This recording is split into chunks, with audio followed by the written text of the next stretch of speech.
What if I told you that the oldest artwork here in Philippines ay nakir 5,000 years ago? And guess what? Nasa Rizal lang yan. Ito ang Angono Binangonan Petroglyphs, aka the oldest known artwork in the entire Philippines.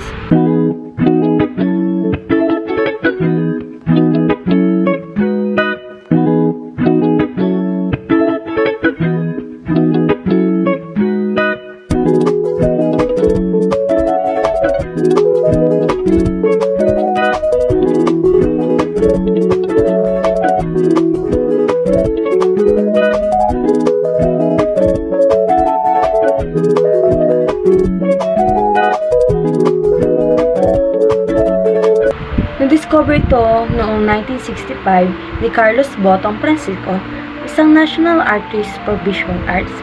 According to Tatler Asia, na-discover niya ito habang nasa Boy Scout trip siya kasama ang mga bata.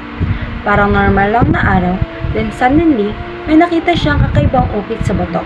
Kaya ito tinawag na Angono Binangonan Petroglyphs dahil nasa boundary siya ng dalawang lalawigan.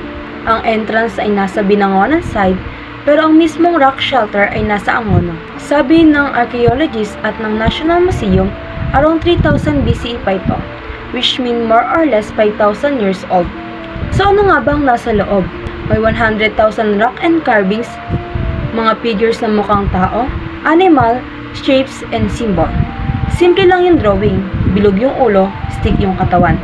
Pero these carvings show early forms of expression, parang sining, spirituality, at communication ng ating mga ninuno. Kaya sobrang importante nito.